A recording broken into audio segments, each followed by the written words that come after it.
Number one, if limited atonement is true, Jesus did not substitute himself on the cross for the sins of the non-elect. Therefore, it is impossible for the non-elect to be saved. It is not possible. It is impossible. They are unsavable. They are not savable. In fact, they're in the same unsavable state they would have been if Jesus had never died at all. Why are they unsavable? It's because there's no atonement made for their sins. They couldn't be saved even if they wanted to.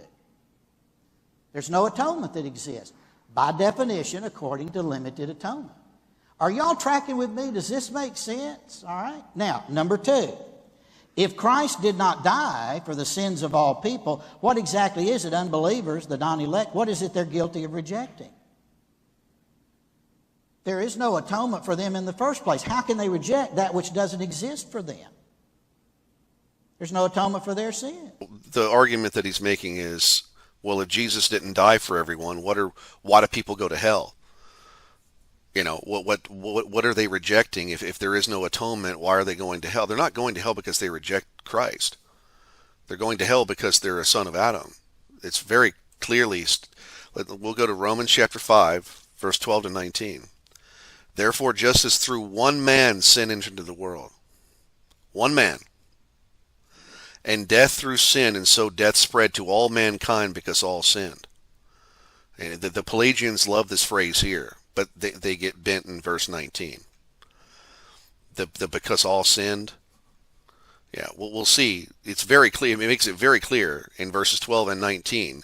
They were made sinners by one man's sin. One man. Okay. For until the law, sin was in the world, but sin is not counted against anyone when there is no law. Nevertheless, death reigned from Adam until, and that's a problem for you Platonists out there. Sin is not counted against anyone when there is no law. Well, they're supposed to be according to Catholic and Christian metaphysics. There's an eternal law. There's always been law. Nevertheless, death reigned from Adam until Moses, even over those who had not sinned in the likeness of the violation committed by Adam, who was a type of him who was to come. But the gracious gift is not like the offense, for if by the offense of the one the many died, much more did the grace of God and the gift by the grace of the one man, Jesus Christ, overflow to the many. So he's making a juxtaposition. You've got Adam, by one man's sin, death and sin came upon all men. And on the converse, by one man's righteousness came to the elect, or what he calls the many. Verse 16, the gift is not like that which came through the one who sinned. For on the one hand, the judgment arose from one offense. Oh, see that again? It arose from one offense. It's imputation of guilt.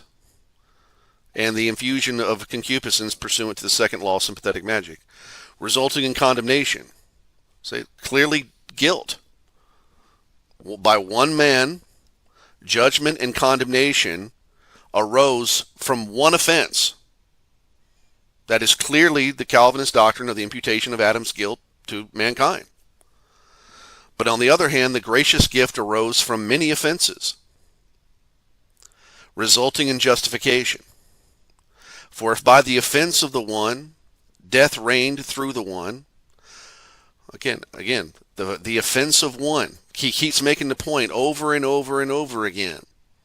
Judgment, condemnation, death, and sin came upon all men because of one man's actions. Death reigned through the one, much more will those who receive the abundance of grace and of the gift of righteousness reign in life through the one Jesus Christ. Okay? Very clearly, we are been given here federal headship and imputation. Okay? The redemption of the elect by the merits of one man, Yeshua Messiah. Condemnation upon all men came from one man, Adam. Verse 18, so then as through one offense, again, one offense, the result was condemnation to all mankind. Again, condemnation, guilt. So also through the act of righteousness, the result was justification of life to all mankind. Verse 19, for as through the one man's disobedience, the many were made sinners. So also through the obedience of the one, the many will be made righteous. And if you get my book, The Examination of Pelagianism and Open Theism, John Taylor, who is a kingpin Pelagian, like hardcore, like he rejected original sin completely. You know what he says? You know, these Pelagians, they'll be like, well, you know, we don't inherit Adam's guilt, we just inherit death. And it's like how can you be penalized if you're not guilty? And you know what John Taylor's response is? Well, death is good because it releases us from the shackles of the material world. I kid you not, that's what he said in his book, Against Original Sin. It's hilarious. Well, we're not being penalized because we're being released from the clay prison of the body. And then these scumbag Pelagians accuse us Calvinists of being Gnostics. It's precious.